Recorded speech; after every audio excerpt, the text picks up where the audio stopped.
Sherman and Steve Smith are going to be going at it. Steve Smith threw the 6'3" Sherman. Sink the Wizard in there, that wrestling move, the underhook. To the ground. No flag on that play.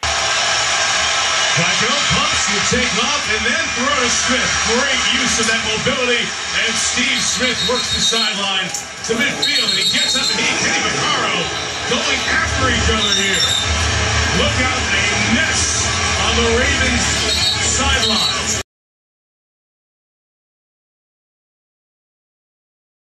Touchdown, 14-0, and then Andre Johnson and Cortland Finnegan going at each other. This is something else. Watch this, folks.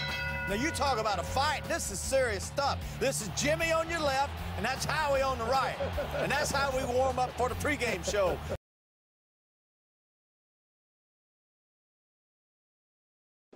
Did it hurt when he got tackled by that linebacker? No. No? It didn't. No. What do you think? Have you seen it on television? Have you seen it? Yes, I seen it last night. And now he throws at the last second, and there's flags down as well. Yeah, I think we're going to get in James Harrison. When he's inside the pocket, you don't get that extra step.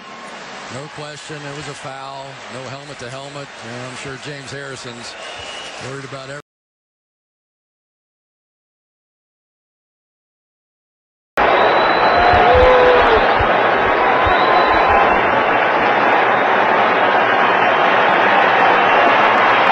Right there. Oh, my gosh. Wow, that's uncalled for, man. That is unbelievable.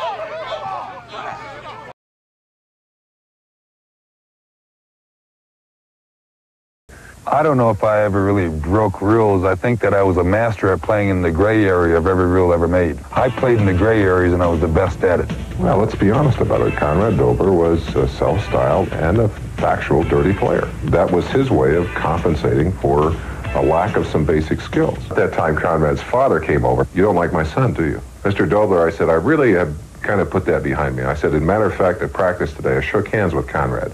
He said, you shook hands with my son? I said, yes. He said, count your fingers. In Buffalo, Dobler's reputation finally caught up with him. Officials took away the gray area in which he had flourished, and his career ended not as Conrad Dobler, three-time All-Pro, but simply the dirtiest player who ever lived. Tatum made his mark as the unit's enforcer.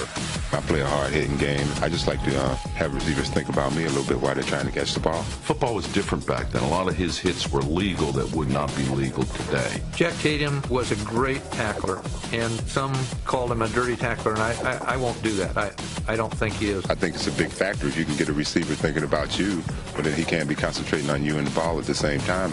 Jack Tatum wanted to be known as the one guy to ever play the game. Maybe Tatum's biggest hit came on football's biggest stage when, in Super Bowl 11, he launched into the Vikings' Sammy White. Great hit, wasn't it? That right there alone should put Jack at #1. Have you ever seen that in football?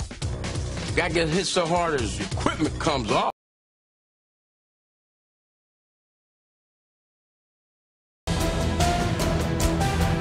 He once said, Jerry, there's never been a good tackle ever in the history of the league below the eyebrows. I perfected my own way of tackling people. Just when they've been over to bowl me over, I would rip them and stop them right in their tracks.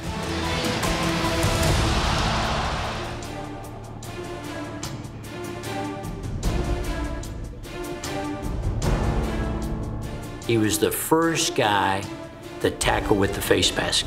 The play wasn't successful unless he ripped your helmet off. So they made a rule. He then became, it was called the Night Train Lane necktie tackle. It was a clothesline. They then said the clothesline was illegal. You cannot do that. So then he decided that he would take his forearm, and as you came and he went to attack you, he would try to bust you. And he once said, if I could hit the man so hard and broke my arm, that would be a great play.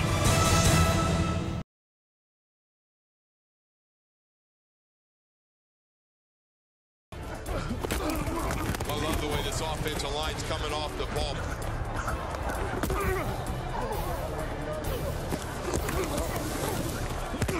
What a block. Oh, my God.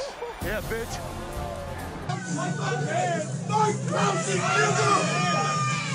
Fuck this shit!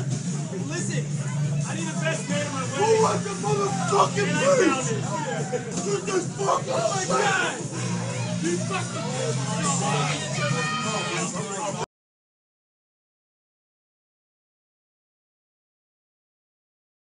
Next thing you know, you're starting to hear the rumblings. Romo just spit in J.J. Stokes' face. Did what? He spit in his face. Here's play before. That's J.J. Stokes, I think, talking to Bill Romanowski. Ooh, and there is a real lack of social graces on the part of Romanowski.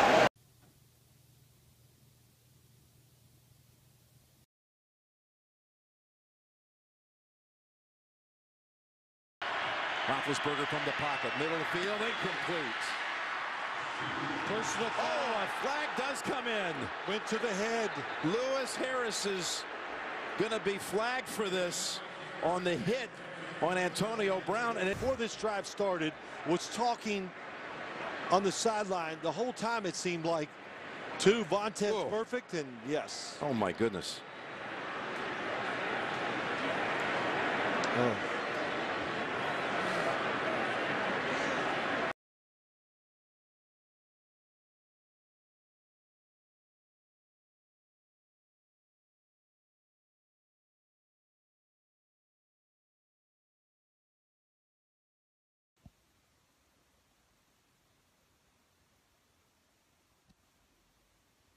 Max Williams, a rookie. They play fake to the right. He's not even in the screen.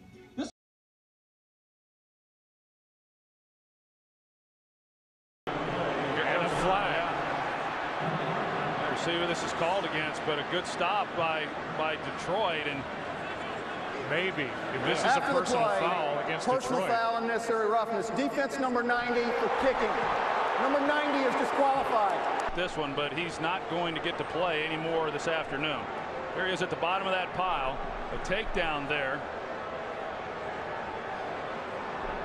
Yeah, that's there it is. I mean, Stallone, pressure comes again and throws it away. And Dominican Sue is all over him, and he might have gotten a face mask. They call that. They never get Dominican Sue with the face mask. He keeps working. Oh, absolutely. Gets inside of the helmet. Then he tries to take the head with him. You can't do that. The quarterback needs that. Yes, I would. You got to be careful now. That could have got another flag there. That's definitely a 50. Yeah, when he tried to separate his head. Butler rolling and looking.